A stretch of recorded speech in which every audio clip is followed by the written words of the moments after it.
दुश्मन की गोलियों का हम सामना करेंगे, आज़ाद ही रहे हैं, आज़ाद ही रहेंगे। दोस्तों, यह जो नारा हमने अभी बोला, यह नारा चंद्रशेखर आज़ाद ने दिया था। दोस्तों, जैसा कि हम सभी जानते हैं, हमारा भारतीय इतिहास अंग्रेजों के चंगुल से पूरी तरह से जकड़ लिया गया था।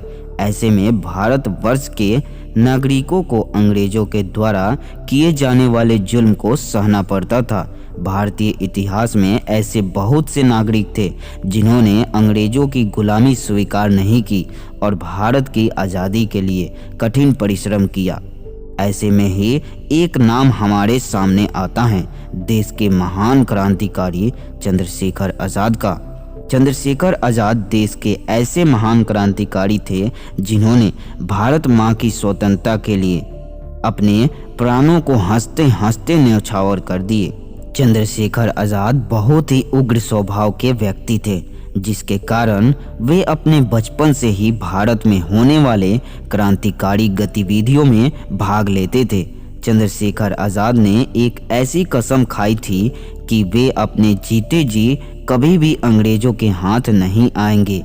आज के इस वीडियो में हम लोग चंद्रशेखर आज़ाद कौन थे, चंद्रशेखर आज़ाद का जीवन कैसा रहा, चंद्रशेखर आज़ाद का संघर्षों से भरा क्रांतिकारी जीवन और इनकी मृत्यु कैसे हुई इत्यादि के बारे में विस्तार से जानकारी देंगे, इसलिए वीडियो को अंत तक जरूर देखिएगा।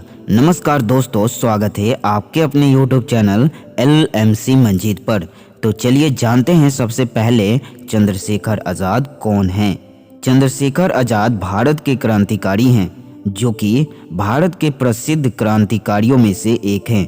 चंद्रशेखर आज़ाद के रगों में अंग्रेजी शासन के विरुद्ध नफरत की भावना थी। बचपन से ही ऐसी भावना होने के कारण वह थोड़े उग्र स्वभाव के हो गए थे, जिसके कारण उन्होंने अपने बचपन से ही भारत को आज़ाद करने के लिए बहुत से आंदोलनों में हिस्सा लेने लगे। चंद्रशेखर आज़ाद भारत के ऐसे क्रांतिकारियों में से थे जिन्होंने भारत को आज़ाद करने के लिए अपने प्राणों तक की बलि दे दी और उन्होंने ऐसा प्रण लिया था कि वे अपने जीते जी स्वयं को अंग्रेजों के हाथ नहीं आने देंगे, जिसका उन्होंने भली भांति पालन किया।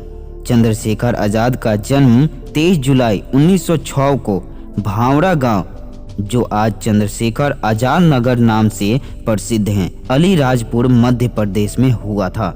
इनके पूर्वज उत्तर प्रदेश के उन्नाव जिले में स्थित बदरका गांव के थे।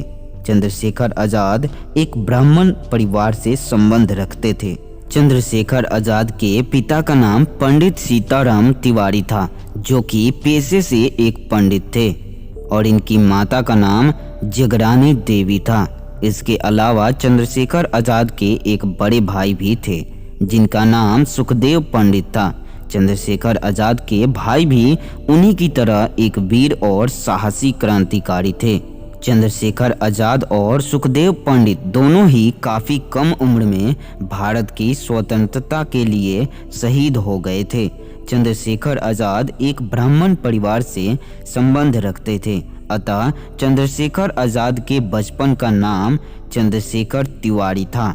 क्या आपने कभी सोचा है कि चंद्रशेखर का नाम आज़ाद कैसे पड़ा? तो चलिए जानते हैं आखिर चंद्रशेखर तिवारी से चंद्रशेखर आज़ाद नाम कैसे पड़ा। चंद्रशेखर आज़ाद वर्ष 1921 ईस्वी में महात्मा गांधी के द्वारा शुरू किए गए असहयोग आंदोलन में हिस्सा लिया था। जिस समय उन्होंने असहयोग आंदोलन में हिस्सा लिया था, उस समय वह मात्र 15 वर्ष के थे। चंद्रशेखर आज़ाद बचपन से ही गांधी जी का अनुसरण करते थे, जिसके कारण वह गांधी जी के योजनाओं और आंदोलनों में हिस्सा लेने के लिए सदैव तत्पर रहते थे। महात्मा गांधी के असहयोग आंदोलन में शामिल होने के बाद चंद्रशेखर आज़ाद की पहली गिरफ्तारी हुई थी। चंद्रशेखर आज़ाद को ब्रिटिश ऑफिसर के द्वारा थाने में ले जाकर जेल में बंद कर दिया गया था। चंद्रशेखर आज़ाद को दंड के तौर पर दिसंबर में कड़ाके की ठंड में भी ओढ़ने बिछाने के लिए कोई भी बिस्तर नहीं दिया गया। चंद्रशेखर आज़ाद अगले ही दिन न्यायालय में पेश कर दिए गए। चंद्रशेखर आज़ाद थोड़े उग्र स्वभाव के थे, जिसके कारण उन्होंने मजिस्ट्रेट से उनका नाम पूछे जाने पर उन्होंने बताया कि मेरा नाम आज़ाद है। फिर मजिस्ट्रेट ने उनसे कड़े शब्दों में पूछा, तुम्हारे पिता का नाम क्या है? चंद्रशेखर आज़ाद ने मुस्कुराते हुए जवाब दिया, स्वतंत्रता। अब मजिस्ट्रेट थोड़ा क्रोधित हो गया और पूछा कि तुम्हारा पता क्या है? चंद्रशेखर आज़ाद ने जवाब दिया, जेल। अपने सवालों के ऐसे जवाब सुनने के बाद मजिस्ट्रेट आग बबूला हो गया और उसने चंद्रशेखर आज़ाद को 15 कोड़े की सज़ा सुनाई। अब चंद्रशेखर आज़ाद का नाम बनारस के प्रत्येक घर में सुनाई देने लगा और यहीं से चंद्रशेखर आज़ाद का नाम चंद्रशेखर तिवारी से आज़ाद हो गया। इसके बाद वर्ष 1922 में चौरी चौरा कांड घटित होने से महात्मा गांधी नाराज हो गए और उन्होंने असहयोग आंदोलन वापस ले लिया। महात्मा गांधी के द्वारा इस आंदोलन को वापस लिए जाने पर चंद्रशेखर आज़ाद, राम प्रसाद बिस्मिल और अशफाक उल्लाह खान नाराज हो गए थे। इस घटना के बाद चंद्रशेखर आज़ाद हिंदुस्तान रिपब्लिकन एसोसिएशन संगठन में सक्रिय सदस्य के रूप में निर्वाचन किए गए। अब हिंदुस्तान रिपब्लिकन एसोसिएशन संगठन का निर्वाचन करना चंद्रशेखर आज़ाद का कर्तव्य हो गया। इस संगठन को चलाने के लिए धनराशि की आवश्यकता थी, जिसके लिए चंद्रशेखर आज़ाद ने अपने 9 साथियों के साथ मिलकर काकोरी कांड को अंजाम देने की ठानी और सरकारी खजाने को लूट लिया। काकोरी कांड में शामिल हुए सभी आरोपियों को पुलिस के द्वारा पकड़ लिया गया, परंतु चंद्रशेखर आज़ाद पुलिस के चंगुल से बचकर निकल गए। अब भारत के प्रसिद्ध समाज सुधारक और स्वतंत्रता सेनानी लाला लाजपत राय की मृत्यु से संपूर्ण भारतवर्ष में नाराजगी छाई हुई थी। लाला लाजपत राय की मृत्यु 17 नवंबर 1928 को हुई थी। लाला लाजपत राय की मृत्यु का बदला लेने के लिए चंद्रशेखर आज़ाद, भगत सिंह, राजगुरु, सुखदेव और अन्य क्रांतिकारी एक साथ मिलकर विचार बनाया। लाला लाजपत राय की मृत्यु के ठीक 1 महीने बाद 17 दिसंबर 1928 को क्रांतिकारियों ने ब्रिटिश ऑफिसर सैंडर्स को दिन दहाड़े गोली से उड़ा दिया।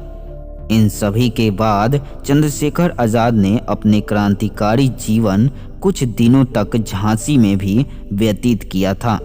चंद्रशेखर आज़ाद ने झांसी से लगभग 15 किलोमीटर दूर स्थित ओरछा जंगल में बंदूक से निशानेबाजी का अभ्यास करते थे।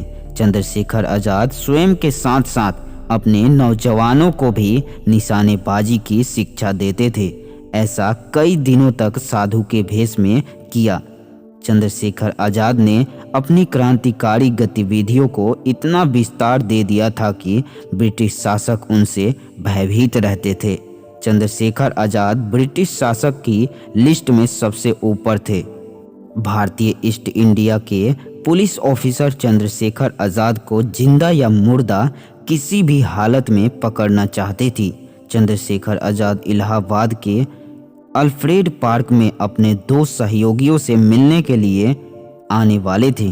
चंद्रशेखर आज़ाद के एक सच्चे साथी ने उनके साथ विश्वासघात किया और चंद्रशेखर आज़ाद की सूचना ब्रिटिश शासकों को दे दी। सूचना मिलते ही ब्रिटिश पुलिस ने अल्फ्रेड पार्क को चारों तरफ से घेर लिया।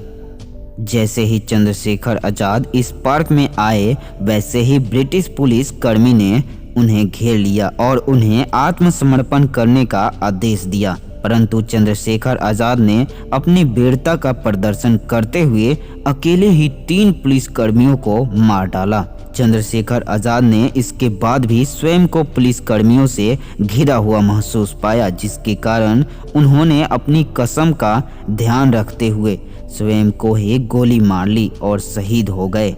इस तरह चंद्रशेखर आज़ाद की मृत्यु 27 फरवरी 1931 को इलाहाबाद के अल्फ्रेड पार्क में हुई थी।